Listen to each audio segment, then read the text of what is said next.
This is your last chance. After this... Or should we not follow the advice of the galactically stupid? That is a nice boulder.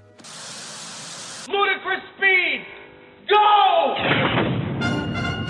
Ladies and gentlemen, coming to you pre-recorded from two undersized apartments in New York City, it's Revenge of the Film Nerds. There, we're in a tight spot. I hate when people talk during the movie. With your hosts, Black Crystal. I'm not bad. I'm just drawn that way. And Jack Manley. What we've got here is failure to communicate. A podcast for nerds by nerds. Oh, you betcha, yeah. Failure is not an option. And now, here are your hosts, Black Crystal and Jack Manley.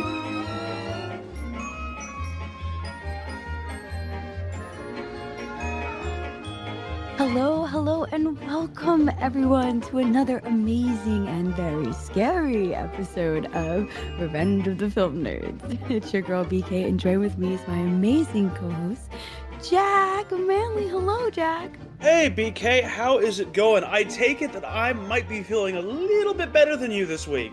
Yes, I have come under the weather, but that has not stopped me from, one, being able to watch the film we're talking about today, and two, being here for the pod, because we have to talk about this movie today. I appreciate the perseverance. I feel very loved that you're willing to join me in this state, but I'm excited too, honestly, because as this month of horror has gone on, we have finally arrived at its climax, and how fitting that we have gotten to the scariest monster of them all, man. Because we are reviewing the prototypical slasher, the originator. We are talking about 1974's The Texas Chainsaw Massacre. Yes, actually one of my favorites, which is weird. I think I need to go get that checked out. But you said it right. It is a slasher, and one of the OGs of the genre. So I'm so excited to get into it. We've talked a lot about different types of horror films. We've done thrillers, kind of mysteries, or, a little bit more gory. But this kind of takes it all and puts a beautiful bow on top and gives you, I think, what is literally the cult horror classic of a film. So I'm so excited I was able to convince you to watch it for the pod, Jack.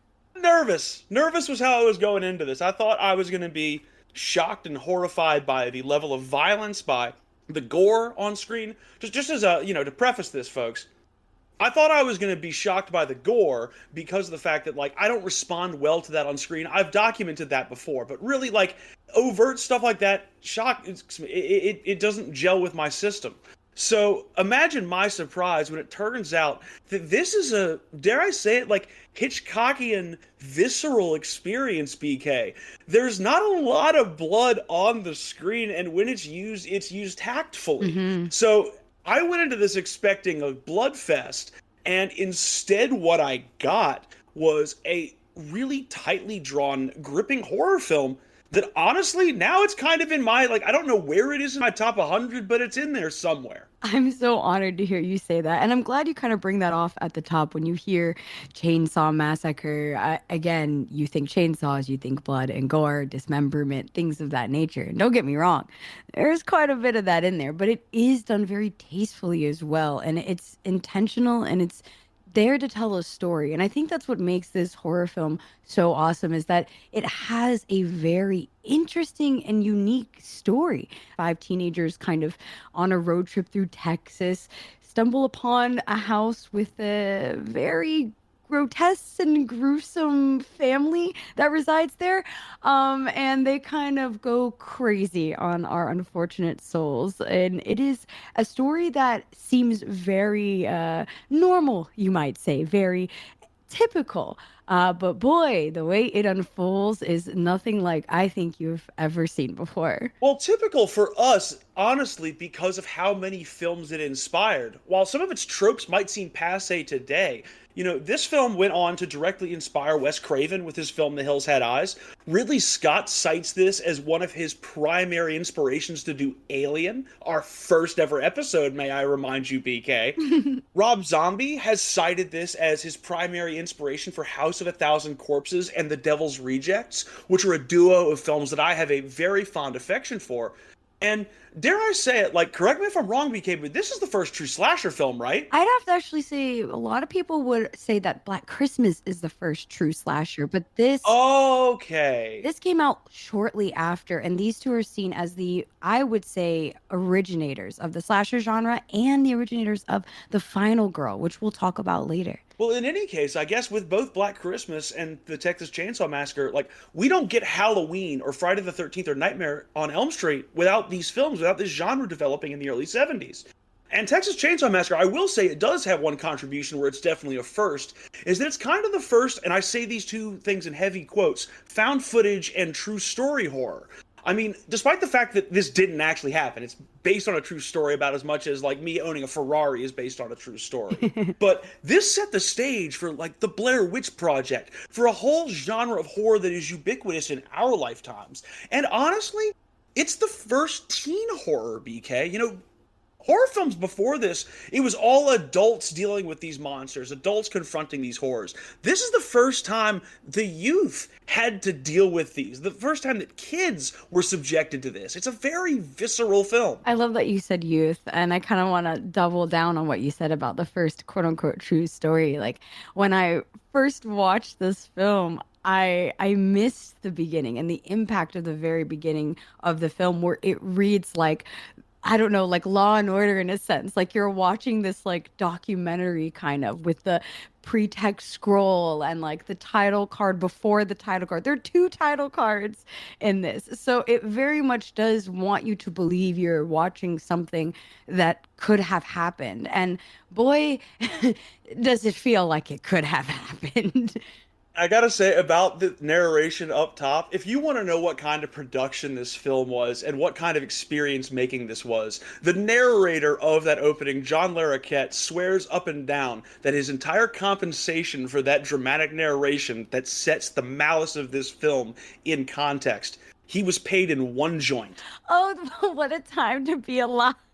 Hey, the 70s and hippies culture have more to do with this film than you think, which is surprising considering it seems to really root itself in how serial killers seize upon the popular consciousness in American culture.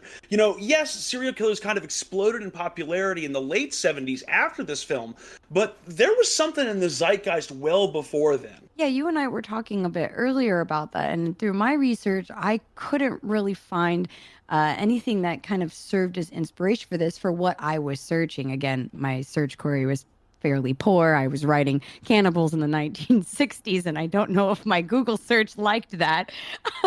But you brought up some really interesting stuff that I think is 100% direct influence to kind of bring a story about this. It's just interesting to chart it for me because it's such a trope in our storytelling in 2022, and I've always been very, very curious about where that comes from.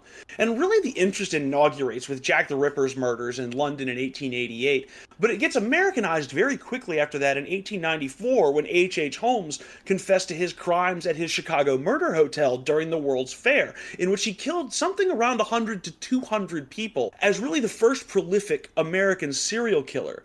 But serial killer culture really crops up again in America in the 1950s and 1960s based off of two events.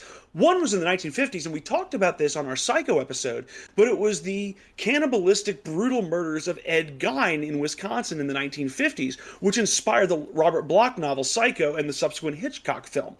And that piece, along with Truman Capote's In Cold Blood being released in 1966, which recounted the 1959 murders of the Clutter family in Kansas, the fixation was back in a big way. Wow, I didn't even realize that. It shows you how much I don't know about my serial killers. But to find out there's novels and stuff that are inspirations for some of these great films, I love finding out about source material. So that is sick.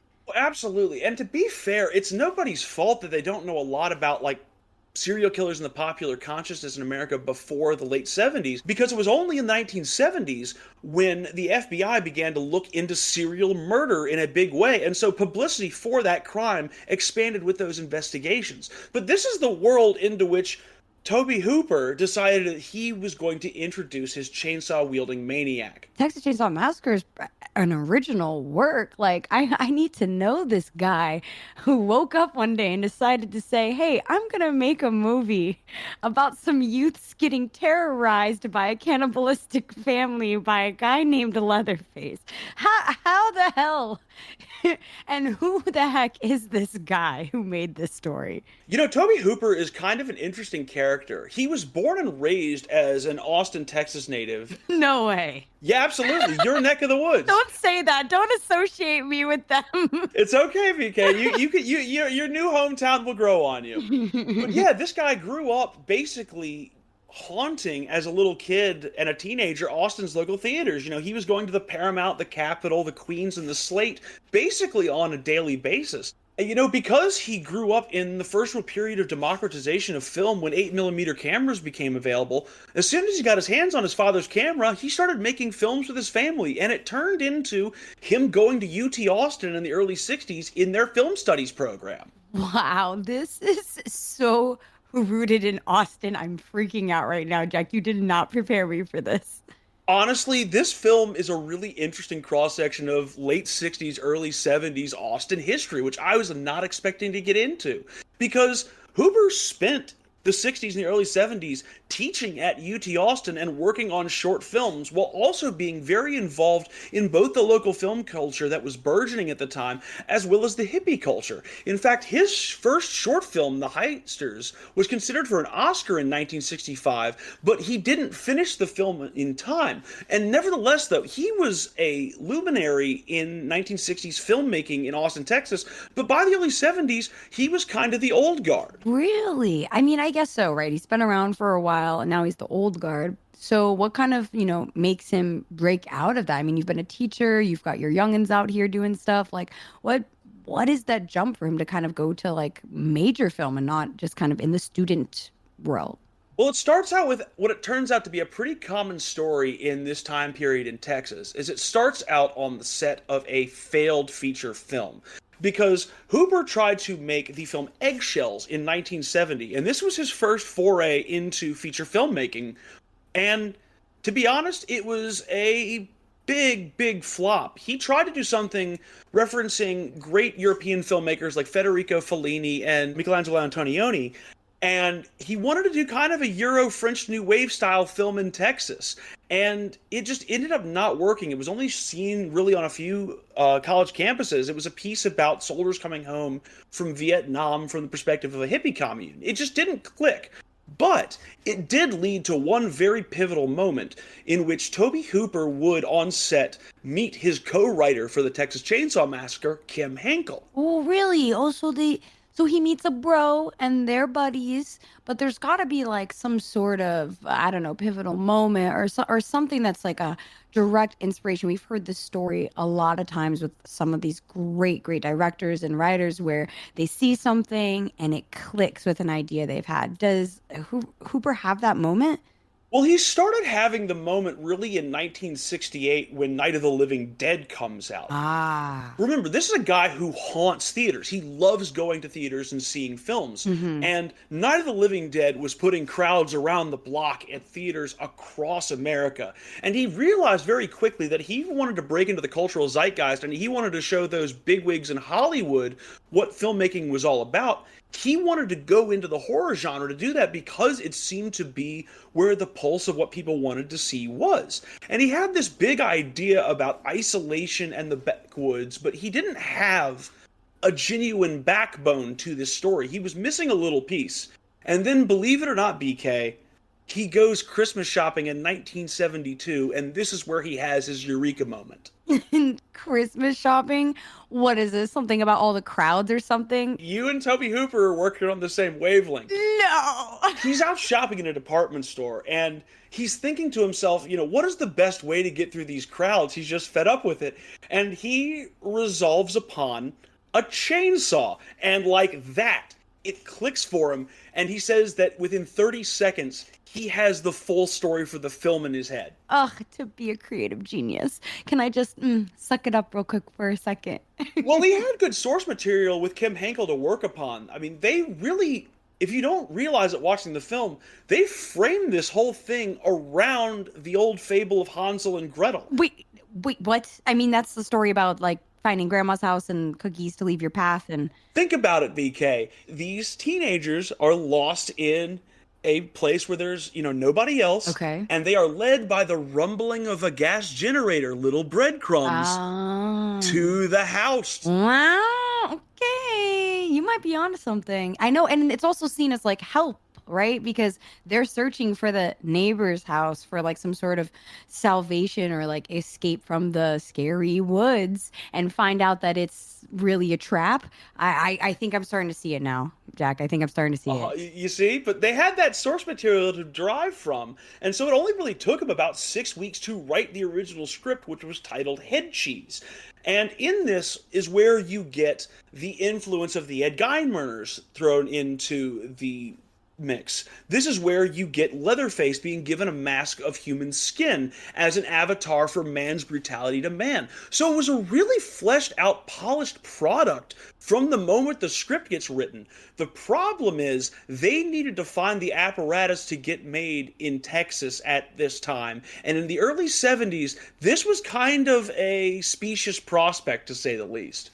Specious? What do you mean? You're using big words on me here. I mean that trying to get a film off the ground in Texas, a local homegrown film, without Hollywood or big studio support or big distributor support, that's just a no-go. Right, you're pretty much calling in favors of your friends and uncles and, hey, does Aunt Jenny have a house we can film a totally not occult film in the woods? I swear no one will be actually harmed. Okay, well, I can't make that promise, but I swear we will not eat people. Speaking of all the negotiating you're doing, remember when I said this was going to get way more into the weeds on Austin history than I even realized? Here's where it happens. Oh, Len, hold on. Let me buckle up.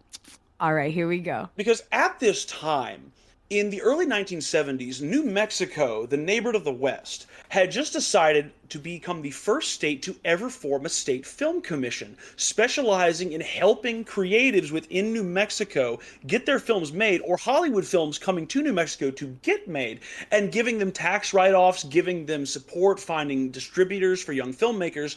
And this was an idea that was floating around the Texas government because of one guy named Warren Scarron. Scarron? I never heard of them. Who's this homie? This guy is a Minnesota transplant who came to Texas for college at Rice University.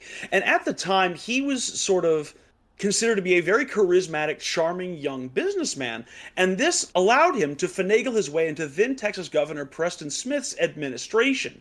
And so he's the guy really behind this advocacy because he sees it as a real boon for the economy in Austin. And so he advocates through a lobbyist to basically get this creative from scratch. And it's such a successful campaign that Preston Smith makes Scarron the very first president of the brand new Texas Film Commission. Wow. Okay. So I'm putting this with my like modern day knowledge. I know that like Netflix partnered with like New York City to do something similar in the modern day of like bringing like streaming services there. So we're talking OG stuff. Like I think the next best income source and jobs from tourism is, I think, entertainment industry. So this makes sense. Like on a government standpoint, you're going to be bringing people here. People are going to know about the place. You're going to be bringing jobs. You're going to be bringing film crews. Boom, economy, yes. Okay, I like that. That's an interesting story. I didn't know that. Wait a second. So Texas Chainsaw Massacre is the first movie that comes out of this? Well, it's one of the first because the thing is, Scarron at the time, a lot of what was coming to Texas were Hollywood films that were outsourcing to Texas for their shooting. Okay. Stuff like The Last Picture Show, stuff like Love and Molly. But Scarron was very fixated on getting homegrown films made in Texas. He felt that that was where the real profitability of creating a burgeoning place for the film industry was.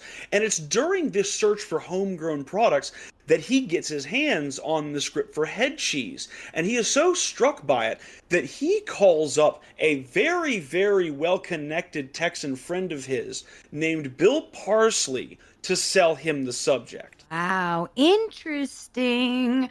Interesting. Okay, so what's next? You have me at the edge of my seat now, Jack. Well, BK, Bill Parsley is an enigmatic figure in this whole story because he's just a very weird guy. He's this West Texas lobbyist who could not call himself a lobbyist because that was illegal in Texas at the time. But he fancied himself a film producer because he had put a stake into 2 previously failed films, which the titles have literally been lost to history, but they're like bad exploitation stuff, like the type of stuff that deserves to get buried. Okay. But this guy, he gets sold because of his connection with Scarron, and he meets with Hooper and Henkel a week after being brought the concept. And despite the fact that, he's essentially being pitched this by 2, dirty hippie kids, right? He agrees that he's going to help them raise $60,000 for the film in exchange for being given a 50% stake in the final product. Ooh. This all despite the fact that his lawyer had serious reservations. In fact, his lawyer said, when it failed, I just assumed it would be another tax write-off. Oh my God. Oh my gosh. Also, that's just like a lot of stake. Like, given that I guess I know the success of it, to me, I'm like, man, that's only 50% left to split between the 2 other guys. So, I mean, if you needed the money and the finances, I guess you do what you gotta do at this time. So, okay. I mean, especially if you're not going to get Hollywood backing and you are a homegrown project somewhere where the film industry has never existed previously. Right. And they really built this budget through a grassroots campaign. I mean, the money was sourced from selling shares in the film to friends and relatives. That's where that 50% stake went. So it was stuff like the lawyer's daughter who was attending a college at the time and thought it was real interesting. Like, she pitched in $1,000. It was at that kind of level. Gosh, but when you hear stories like that about, crowdfunding or like just like certain individuals who are very dead set on investing, it's always the seeds of something beautiful. Beautiful is an interesting word here because what it actually created was just this massive world of menace that is really, really hard to watch when you look at the final product. And it would take, despite this serendipitous moment, it would take quite the struggle for it to get there. But we're at a point where the backbone of this film has been constructed. The film is ready to basically start production. And they got to the casting process, and we had to kind of talk about this cast in simpatico with the film, because the people they found ended up being pitch perfect and ended up being just amazingly just all perfectly around Austin at this time to be cast in this film. It's very interesting to me. That's wild. Because, like, I don't know. I watched that film and I think maybe it's just because the way it's presented, but I just believed they all knew each other. I assumed there was no audition process and these are all friends of friends and they were like, we're just going to do this thing. Well, actually that kind of was the way it worked out for Marilyn Burns, who plays Sally. Is she, at the time, she was actually on the Texas Film Commission and had been angling with Scarron to find her some roles. Oh. In fact, she was actually kind of owed at this point because she had been cast on a Hollywood film that was shooting in Texas called Loving Molly, which was going to star her alongside Blythe Danner and a scope of other Hollywood actors. But she basically got screwed out of the project because Blythe Danner wrote into her contract that another young actress had to be hired in the role that Marilyn Burns was cast for. And that actress, believe it or not, BK, was Susan Sarandon. What? Also, hold on. Having a contract saying, let me get my friend in here is like, I need to be on that level, dog. Like, I cannot. Kudos to Danner over here, like 100%. I mean, kudos to Danner, but it left Marilyn Burns out in the cold, so she was really owed a juicy opportunity like this one. but she was really the only one who did that kind of angling. There was actually kind of a bit of an audition process for this film. I mean, Ed Neal, the hitchhiker, he ends up getting the role by accident almost, because he's leaving drama class one day and one of his classmates asks him if he's going to the audition. That's so funny. Oh yeah, did you hear about the audition? What audition? I don't know, man. You should come through. Gets the part. That's hilarious. I mean, yeah, he just happened to have the right reservoir of experience to draw from. I mean, Hooper told him to act weird, so he had a paranoid schizophrenic relative who he drew inspiration from. And when you think about the hitchhiker's energy, especially that graphic scene of him cutting himself, like, you're thinking about paranoid schizophrenia, you're thinking about that kind of level of mental illness. It's a gruesome part as early in the film as it appears, and as, you know, he doesn't kill any of the kids, but he subjects them to the first horror. Oh, 100%. I think really the hitchhiker scene kind of sets the stage and really opens up to a greater conversation of our students there. I mean, the hitchhiker culture at the time was in a resurgence in the 70s. It's been going through ups and downs since the 1920s, but by the time the 60s and 70s, it kind of came back through that hippie culture as a sort of like counterculture, you know, in the way of like rebellion and independence. So to kind of have that a little unsettling hitchhiker be picked up where it's like all those things that we were told to look out for, maybe we shouldn't have picked this one up, is very an interesting way to kind of set the stage for the horrors that are to come. So I actually think it's very unique that they chose a moment like that, and to find out that the actor who got casted for it kind of stumbled into an excellent but such meaningful role is fascinating to me. It's often cited as one of this film's biggest carryover effects is the end of hitchhiking culture. After this film comes out, it dramatically decreased. It's a genuine, tangible carryover effect that this film had. Yeah, you're totally right. After the 75, I'm pretty sure we didn't see much hitchhikers at all. Honestly, most states started to put in rules and regulations that kind of ban hitchhiking. So I would say almost half the states in the United States did not allow it. And certain cities and towns had special ordinances about them, especially after this film came out. So this film has had a lot of impact, I'm starting to notice, in and around the screen. Oh, no, absolutely. It became a cultural flashpoint for a reason, but while we're in this casting process, the happy accidents kind of kept happening because it was genuinely a bizarre set of circumstances that brought Gunnar Hansen, our Leatherface, to this production. Okay, yeah, I have to ask because, to be honest, first of all, you look at an audition sheet for this character and go, boom, I'm gonna get in the mind of a killer. Like, I just don't understand how you would walk in and audition for this role at that time, let alone where you're gonna draw inspiration from, be the type. I'm interested to hear the story. Like, I can't fathom being an actor and being like, yeah, sign me up for a guy named Leatherface. What kind of leather is it?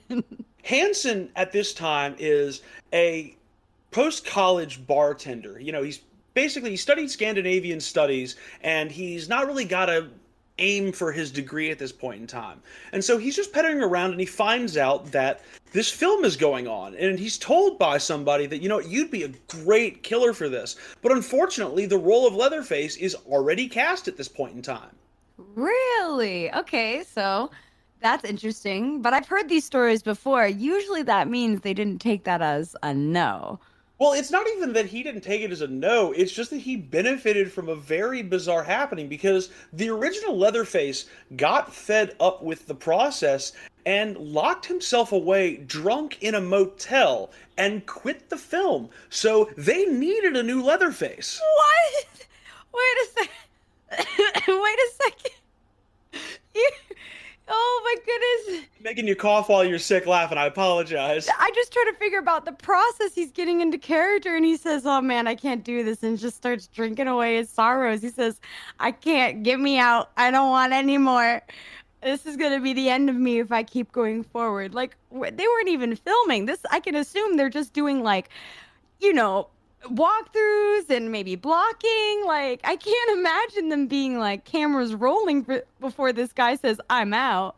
And it's at this point, BK, that Hansen ends up just through circumstance meeting Bob Burns, who was the art director on the film. And Burns also thought he'd be interesting to audition for the killer and decides to bring him in to meet Tobe Hooper. And as Tobe Hooper puts it, he had the role before he walked in the door. He just had the right imposing frame. He was the right look for it. And so he was given the role sight unseen, basically, as an actor. Wow. Wow. I mean, sometimes when it comes to like certain killers, like when we're speaking in slashers and in horror films, there really is something about the look that is eons more important, just because of the threatening presence and sort of like demeanor that even silhouettes can bring to the character, let alone the background and story of the character, which I assume he had to do some research on to kind of like bring what we see Leatherface kind of become and evolve in towards the end. Oh, yeah. For somebody who wasn't really that much of an actor, he actually had a surprising level of research and care that he put into this role. In fact, he did a lot of work both visiting and working with mental hospital patients to give Leatherface his personality, because he read Leatherface not as just some cruel avatar, just some, faceless thing that murders these people because it can murder people. He looked at it as somebody who was legitimately mentally ill, and he looked at it from the perspective of disability, which I think adds a lot of that menace. The idea that he's uncontrollable not just because he's malice manifest, but that he's uncontrollable because he struggles with mental illness. It is. It's a very strong, I think, note to kind of bring to the character, and really what makes one of my favorite slasher characters. I'm a big fan of Leatherface, like Mike Myers, Go Somewhere Else. You have mommy issues, but also, again, Leatherface, I think, also has a lot of mommy issues, as you can tell that his leather face begins to wear makeup and he ends up dressing up what seems much like his mother. It's just another level to add to the character and to really get you to feel tormented, I think, emotionally as well. Like, not to feel sorry, but I said tormented and I meant it. You feel conflicted and tormented about your emotions and about your feelings of the killers and this family and what's going on here, as much as you feel complete sorrow for our final victims there.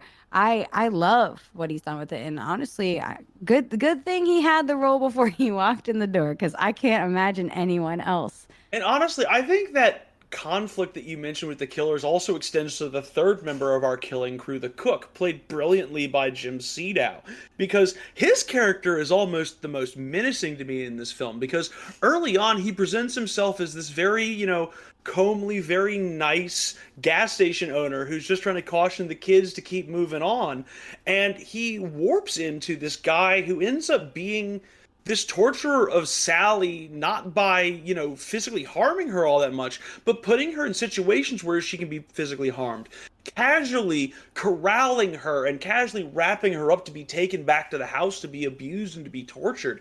And it's not surprising that in so little screen time he was able to do this, because Jim Sedow was the one required hire that Tobe Hooper had to make from the Screen Actors Guild. Okay, so that's so funny. SAG at it again. But really, really good, because I think that character also, the cook, brings such great storytelling to the story, especially in the scenes where Sally finally gets out, but is running away and gets wrangled, as you said, Jack, by the cook again. And now all the meat seems very suspicious. Now everything that he does seems very suspicious. It's a great revealing of that, to find out that I think the cook arguably is the perpetrator of the things that are going on there. If we think about it, living out in the Midwest and he's the cook and there's not a lot of meat to cook, what else does he have to cook? And out of the three, he's the most mentally well-adjusted. Let's not forget that. 110%. And there's a lot of scenes during that Last Supper scene, I guess we could call it, for Sally there, with Grandpa. It's very unsettling to see the family dynamic and to see, to your point, Jack, the cook being the quote unquote sane one, and being the one to be like, oh, I won't hurt them, but I'll cook them. is crazy to me. Like that part was like, okay, I'm good. He's like, this is too much. Let me walk away. But also let them still torture her. It's so conflicting. And that's when you can tell that like the mental illness is very deep rooted in this family, and that the cook is, I think, the person in charge. And I start to feel even more sorry for Leatherface once the cook was reintroduced to me. I feel sorry for Leatherface because of the same reason I feel sorry for everybody on this cast, because this film has an air of menace to it and an air of brutality to it, but a big part of that, BK, is because, and forgive my language here, this production was a fucking nightmare. Okay, I heard that there was like issues because, like, again, I'll give you a brief of what I know is just that they didn't have a lot of budget, and clearly with the backstory you've been given, and I'm starting to see that they really didn't have a lot of a budget, which usually leads into like cutting corners or having to making sure that every take counts. But it's sounding like it was a lot worse than that, Jack. So I'm ready to hear what the heck happened on set. I mean, it's kind of a situation of where do I start, or what abuse do I start with? Oh, God.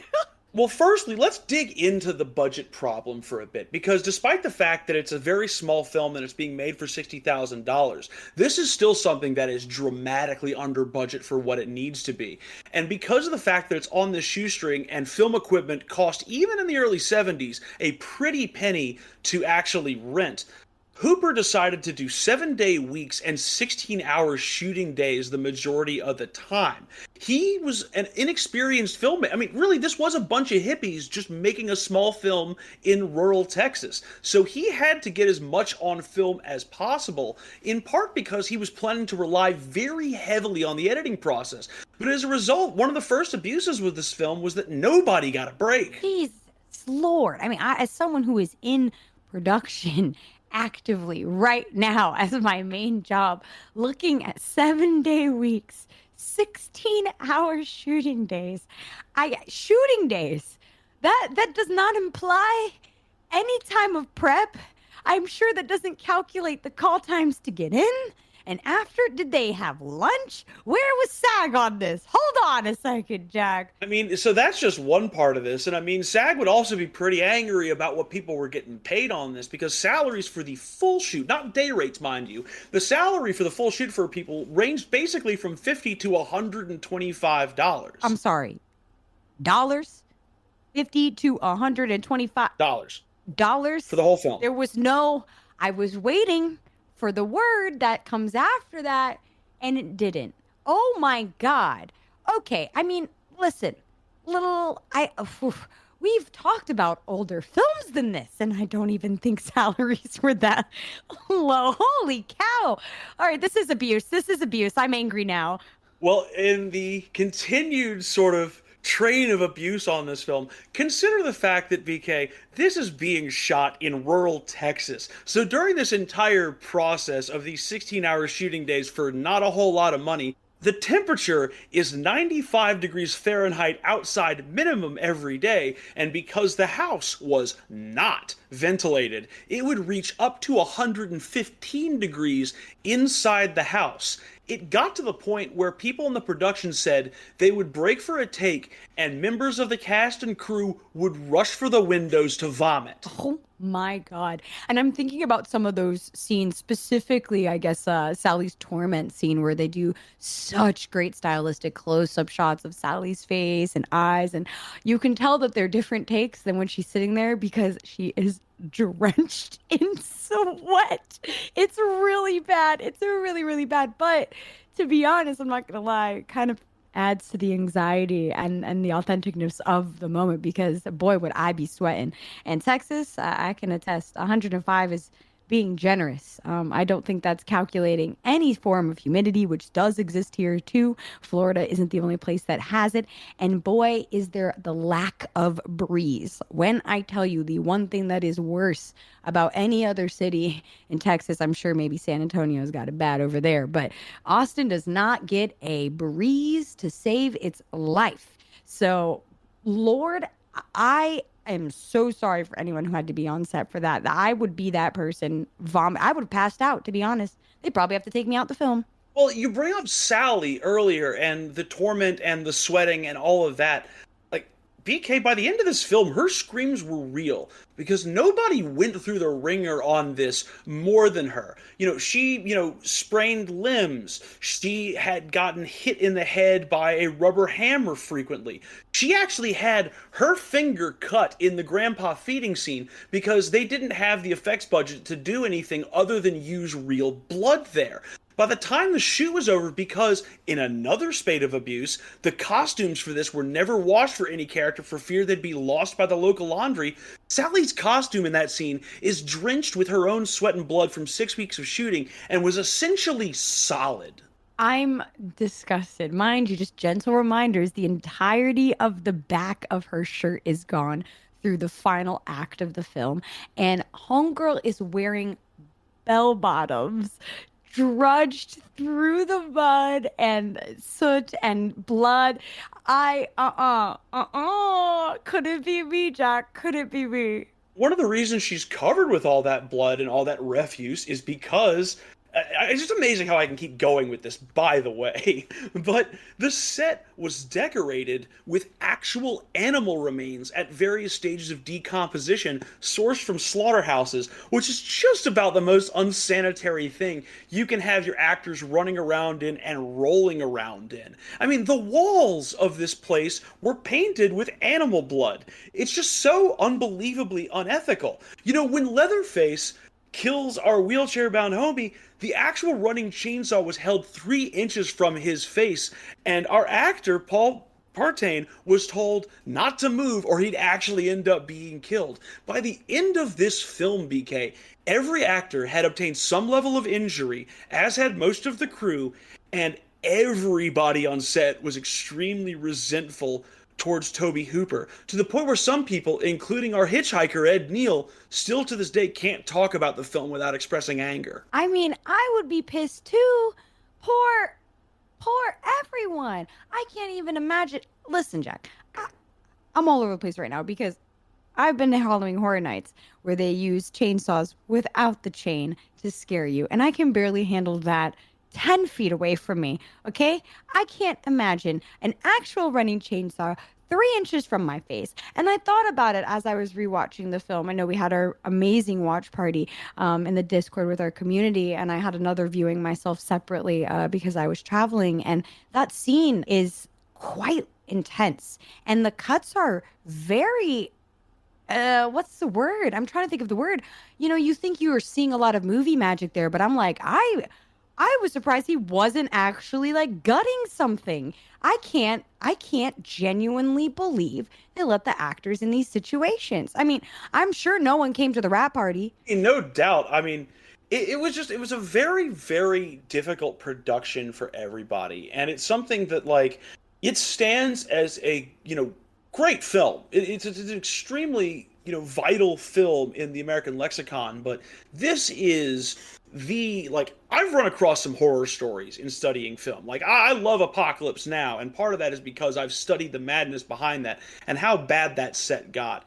I don't think I've ever come across something that was as consistently brutal of a process to make as the Texas Chainsaw Massacre. Like, you can see how easy it was for them to create an air of violence and menace because they were dealing with that on a daily basis. Oh yeah, they didn't have to pull deep for any emotion for this. They walked on set and they were pissed off and frightened for their lives. Well, there was no need for character development. They just had to be themselves and exist on set. Dear God, Jack. It's weird because I don't know if Hooper intended this or not, but at a certain point, he did make his cast and crew into meat, and he treated them very brutally in this process. And meat production and brutality are basically the main symbols of this film. And I just find that mirroring very interesting, that Tobe Hooper has said that this film is primarily about meat. And he really just put his actors through that process. Like, it's not lost on me, nor I think anybody who watches the film, that even in the on-screen product in the final film, the victims are teenagers. They're treated, like baby calves in the slaughterhouse, to be corralled and, brutally moved around as they see fit and killed in just frighteningly uncomfortable ways. I love how you said that, and it is a really great, I guess, analogy to look at, because I have to really agree with you, Jack. And the way the youths, I have to keep saying it that way, are brought into, I think, the slaughterhouse or the neighbor's house is very interesting to me. And I also think the culture behind it is weird. I mean, me, a black woman, would never randomly walk over to a neighbor's house and walk in, no matter what the crisis may call, especially in rural Texas. But that is not me, and I am not in these groups of young kids. So to kind of see the situation unfold in a scenario that is just impossible to fathom happening to me, but very believable to these kids, it hits in a different level, because in reality they really are just meat to these people. I mean, our Leatherface family, they are cannibals. They consume them. And if you think about slaughterhouses in general, like, we're supposed to keep them under good conditions, but do we? They're supposed to have free range access, but do they? Absolutely not. And to see these kind of inhumane things done to these humans is a very, very interesting way to kind of detach from humanity on both sides, from the victims, from the killers, and really take a great lens at the human condition. And I think I love that about this film as well. I mean, it's such a visceral part of the movie that Tobe Hooper actually gave up meat as a result of making this film. And to this day, people have watched this film, and it has been the kind of crux behind them giving up meat as a food source, including, believe it or not, BK, Guillermo del Toro. No way, not my boy del Toro. Really? Yeah, this film made him into a vegan, believe it or not. That's wild. I mean, and it makes sense. It really starts to blur the lines with what is regular food, especially when we get reintroduced to the cook again and we see that rotisserie scene where, as the viewer, you are as confused as Sally if you were looking at a foot or a sausage for a whole 5 minutes. And then you're quickly reminded, yeah, they're gonna kill you. They're gonna eat you, and they're gonna put you in a stew. My God, I don't know. Maybe I should be vegan. I'm already a little pescatarian now. Are you telling me I got to cut out chicken too? I mean, it depends on what you want to do, how you feel about it, and how you react to it. But I think it's interesting that, you come back to Sally and the fact that she had to witness so much. I find that very interesting, because another big theme of this film is that it's not enough for the female characters in this to just get killed. They're the ones that have to be exposed to prolonged abuse and torture. Kirk walks into the house, he goes down the hall a little bit too far, bang, hammer to the head, he's gone. No, kerfuffle about it. He's just, clocked like a dead animal. But our girls, they get grabbed, they get pulled screaming into the slaughterhouse. They're made to witness these horrors. And I think it says something very interesting and poignant about the fact of the way that women and their abuse is treated in our society. I mean, women have said that the scariest thing about this film isn't necessarily any on-screen image, but it is Sally's screaming. Because it's not just that it's ignored by her captors, it's that they revel in it. And I find that to be a very poignant reflection of the way that we, sad to say, work, and the way that we too often treat women in society. Texas Chainsaw has a lot to say on that subject. It really does. And I'm really glad you brought that up, and the point of Sally screaming, because quite frankly, I think what is awesome about Sally is that she does fight back at every chance, at every given moment. And it is a very big commentary to a lot of things that I think the public eye views. Is a lot of rape victims will sit there and take it. A lot of women who have been sexually assaulted are quiet and remain silent. So to see Sally actively combat her assailants at every given opportunity, for her to give no second thought to jumping through a window, not once but twice. I mean, I guess jumping off of the second floor story was nothing, so the second jump meant it was going to be easier. But the screams, like you said, though, Jack, is, I think, some of the best and most memorable moments. And there are two moments that she does that. Is one where she is running to find, again, the cook, which we think is her salvation at that time, but screaming for help. Again, things in horror movies that I wish women would do more often. She is doing that, and no one is there to hear her. And the only person who is there to hear her is someone who is going to take in on the fight. Is a very, very menacing thing. And then I want to draw attention to her screams and laughter at the end of the film, which is, I think, one of the most empowering moments for me as a woman. I don't know if it sat that way with you, Jack, so I'm interested to see how you feel, but to have her maniacally like laughing and screaming rather than sobbing and crying and being broken down, she's almost saying like, yeah, F you, like, I did it, it was me, I escaped, you can't get me, all through a scream kind of maniacal laugh. No words, just her in pure raw emotion, covered in blood. It just sends such a great message for that. And it made me feel so empowered to see her at the end that way. Well, it's funny because it gets back to the meat metaphor for me, because when I heard her screaming, especially when you see her over the bucket with the grandpa lamely hitting her in the head with the hammer, yeah, I am thinking about like the bleeding of a lamb at a slaughterhouse. And I'm thinking about the fact that like when animals are killed in this kind of brutal manner in the slaughtering process, they're probably crying out and screaming like this. They're probably fighting with this kind of reckless abandon to get themselves free. And so when Sally gets free, as you know, she's not going to be meat, she's not going to be slaughtered. That expulsion of relief is something that I felt it's like necessary at like a guttural, primal, mammalian level, because it's that relief of surviving certain death. It's the relief of, you know, escape and freedom. And I can absolutely see the empowerment behind it, because it is just raw and primal. And to allow a woman on screen to feel something that primal is very revolutionary, especially this early on in film history. I love that. And I think that's why, for me, Sally is such a great, I don't know, I want to say final girl, and we'll get into it, but it's more than that. She is a cinematic icon for me, because she does get to be raw and human and unfiltered, and in a way that isn't something that shows that she's been desecrated in order to get that rawness. You know, they didn't violate her in any way, although they were about to. But she was able to push through those limitations, those restrictions, and be able to find her own freedom and not be saved by a man. She saved herself. I think that's what resonates so strongly with me in this film. The word I keep coming back to it is visceral. Mm-hmm. Is so much about this film.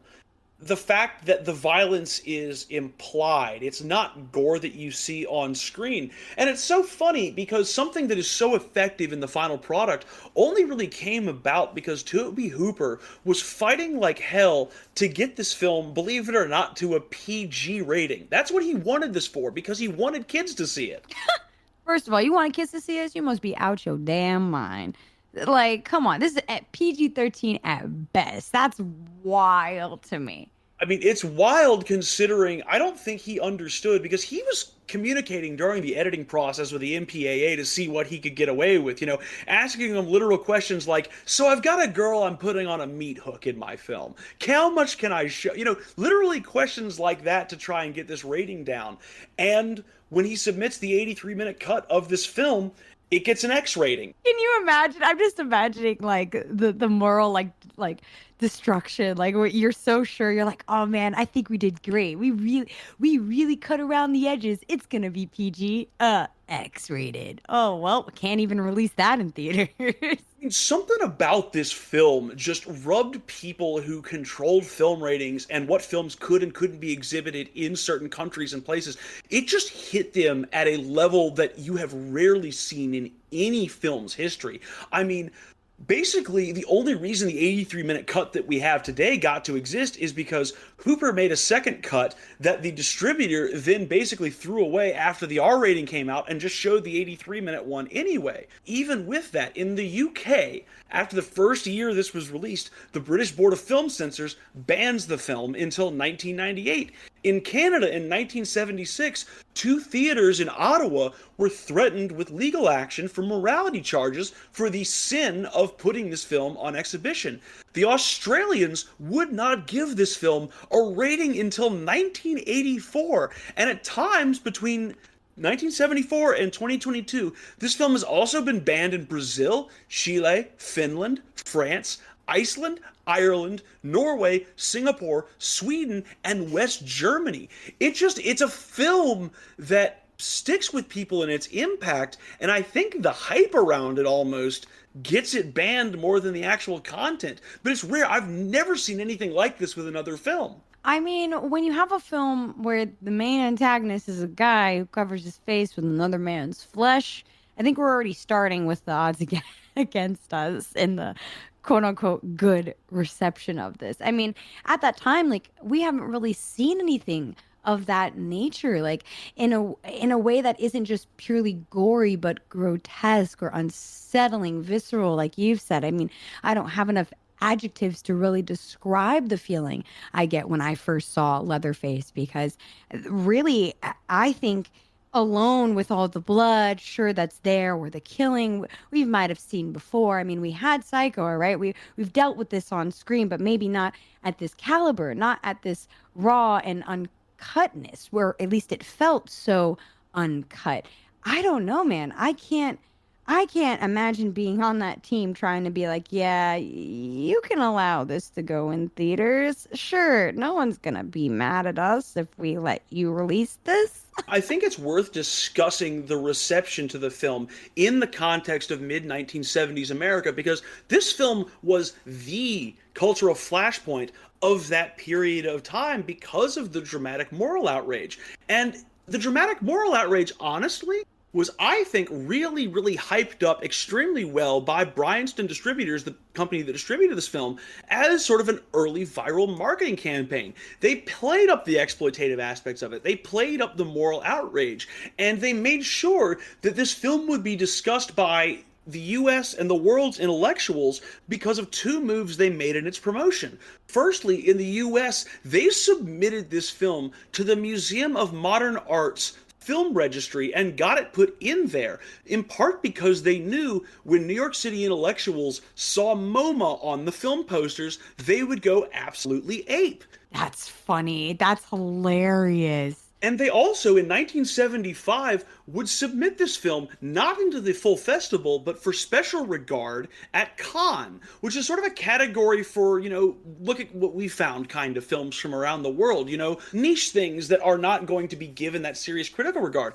But nevertheless, Texas Chainsaw Massacre gets to say that it's under special regard from Cannes, and it becomes yet again blown up in its appeal and blown up in the way that it's discussed, because it was loved and despised by the nation's intellectuals. It split writers and critics. Roger Ebert and Stephen King loved this film to the point where Stephen King has said that he would go into any court of law and testify to this film's artistic merits. Meanwhile, the LA Times called it one of the most despicable films ever made. Despicable. That's such a bad word. Like, out of all the words you could say to negatively describe this, like, I feel like they're just hanging on a thread, but that's also future me. At the time, I can really imagine. I mean, like, the 70s was a time of a lot of moral, like, I feel contradictions and fluctuations. Like, that is the point of where the generations were really combating each other. So to see that this film had such an impact in those conversations and in the entertainment industry is wild. Like, I didn't know it went this deep, Jack. I mean, it absolutely does. It's one of the most discussed and most controversial films of all time, in part because of how much and how central it was to the zeitgeist of cultural discussions at the time. I mean, when you've got Johnny Carson cracking jokes about you on The Tonight Show in the 1970s, you kind of know you've made it. That is true. Oh, man. But this film, you know, when all is said and done, it has gone on to be one of the most successful, forget horror films, but one of the most successful films of all time. I mean, this thing grossed roughly 50 million US and international and has screened in 90 countries. And for a film that cost $60,000 to make, that return on initial investment made it the most successful horror film of all time until the little film called Blair Witch Project came out in 2000. Which I think we might have to add on to the list because I've never seen the original Blair Witch Project, and I have heard many a detail about that. And that sounds like a great podcast episode. I'm just saying, Jack. Also, special consideration to Halloween, which is also in this category, having been made for $300,000 and making $70 million. Wow. It really starts this trend of these extremely low budget but culturally shocking horror films. And I think that it's cool that that's a big part of this film's legacy and how it figures into horror film today. I just wish that it had turned out better for the cast and crew, both financially and in terms of their careers. Because, you know, first off, financially, these people got screwed because Bryanston Distributors turned out to be associated with the Colombo crime family and allegedly was using this film to launder profits from the pornographic film Deep Throat, which they also had ties to. And the whole film and getting compensation for the people who worked on it got tied heavily down to the courts until the two brothers who ran the company disappeared in 1976. What? That's crazy. I was like, you're making this up. And then I look over and I'm looking at the notes and I'm like, okay, wait, no, you're serious. That's insane to me. I mean, if I were on that cast of the crew and saw how like successful the film was doing, I would have 100% found a way to demand some sort of compensation. The real tragedy, honestly, BK, is that almost nobody on this film goes on to do a thing in the world of film. You know, it was at the point where it was considered bad to have this film on the resume. And by the time the early 80s are rolling around, most of the cast and crew, they're out of film. They've given up on Hollywood. They've given up on filmmaking. They're running their own lives. They're running their own businesses. But they're out of the industry. You know, the only person who would go on to any real true success was the production manager, Ron Bozeman, who would later become a producer and go on to win the Best Film Oscar for Silence of the Lambs. But apart from Bozeman, everybody was kind of shunned from this film.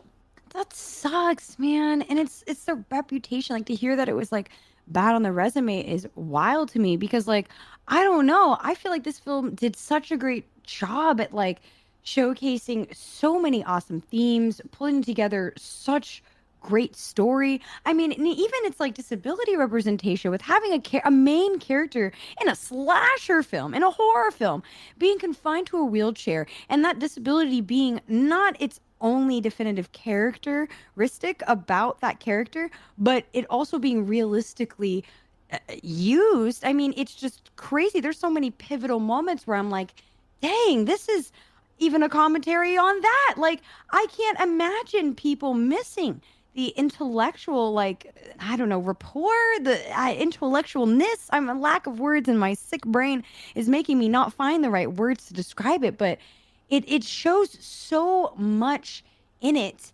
that for me, someone to just watch it and only take away the gore or the bad things from it, it is wild to me. And honestly, small mind, you know, open your mind. Okay.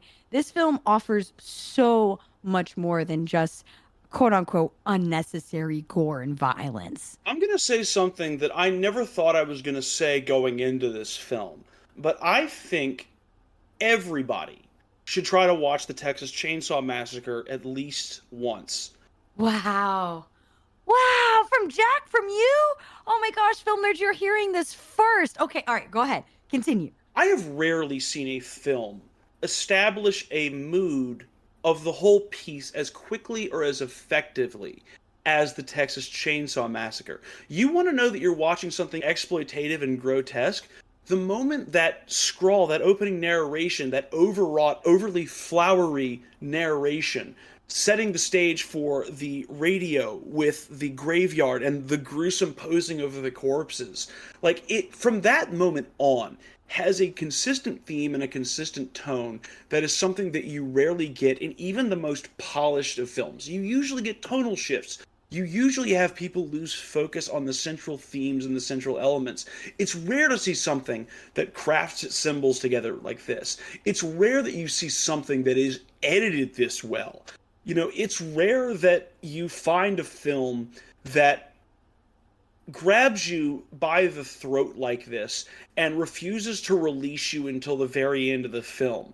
Like, I'm just in awe of how well drawn something that I expected to be very exploitative and cruel was upon actually watching it. And I think that's the message to get across through here, especially somebody who, horror's not my bag, but Texas Chainsaw Massacre is so much more about the experience that happens in the mind. It is about the horrors you perceive and the deep, dark things that you see in your fellow man. It's not a coincidence that Leatherface is wearing a human face upon his own. It's not a mistake that the story is so casually cruel. And I think that you have to watch this film to understand how you can draw from these ideas and you can make them effective on film. Like, I was blown away by how good this was. I'm so excited to hear. I know you've been dreading watching it since we've added it to the list, and so I am filled and overjoyed to hear that you value this film as much as I do. I know for me, this film resonates so hard. I talked about Sally a lot, but like the final girl trope really was kind of birthed it from this, and seeing such a big trope that has still existed to this day is phenomenal to me. And it is a trope of a girl who does exhibit intelligence, curiosity, vigilance, a girl in a horror film who is, I guess, rewarded by surviving due to her privilege, because she has, some sort of moral superiority. She refuses sex or drugs or other behaviors unlike her friends, and goes through all of these things to come out on top as the final girl is a trope for me that has empowered me to watch through a lot of horror films, because typically you don't really get that. And a lot of the time the women are the ones who are most brutally suffered, because I mean, it's still kind of present today. Most men can't really resonate with a man being tortured on screen. It doesn't hit the same way, right? It's unbelievable. But when it's a woman, it is believable. And that's another commentary. But to have the final girl be like, okay, well, we're going to have these women be treated this way, but there is going to be someone who's going to be able to use her intelligence to triumph towards the end. Give someone like me a lens to watch and experience these films.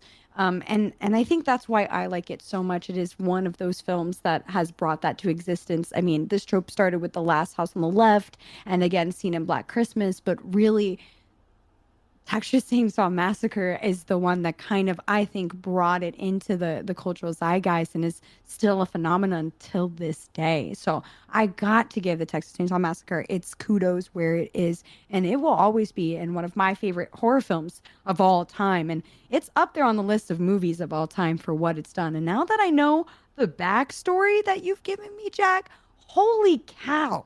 This is probably in the list of the film nerds' most weirdest production stories of all time, because I was not prepared for the stories we were going to get into today, Jack. I mean, considering this film is now going toe-to-toe, as we learned with Brazil, with a literal spy. Like, it's an interesting season, isn't it? It really is. An interesting season is going to continue, even though we are coming out of the horror realm and venturing into different genres that I might also love. I've had more fun with this month of horror than I ever expected to, but I am ready for some lighter fare. So please tell me you've got something a little bit more fun for me to watch. Fun in terms of, lighthearted. Not that I didn't have fun with the horror, but I need something fun. Yes. Jack, don't worry. And yes, film nerds, those of you who are still listening to us today, we are going to be getting into our next film, and that is the animated classic. It's a classic now for me. Spider-Man Into the Spider-Verse. Yes, we are getting to something contemporary and something visionary for animation, something that has never been done before. This film is going to blow your mind, not only with its comic book fun and references, but also its animation prowess and representation. I am so excited to share this film with y'all. And you, Jack, I can't believe you haven't seen this? No, I have seen this. Don't get it twisted. Okay. Don't get it twisted. Okay. But I've only seen it once, and it was a watch that stuck with me. You know, you mentioned the animation, and we're gonna get into it. Obviously, we talk about it, but the stylistic changes that occur, yet the continuity of the story. It's something that's very interesting and very expressive in a way that does make it into a modern classic. You know, we're not afraid to put that classic label on something relatively new if it has something interesting to say. And I think that's what you guys are going to find out is the truth behind Spider-Man Into the Spider-Verse. So I'm really hyped for this one. Oh, yes, I cannot wait. I'm going to get to geek out. I've actually had the luxury to kind of speak to some of the animators on this project.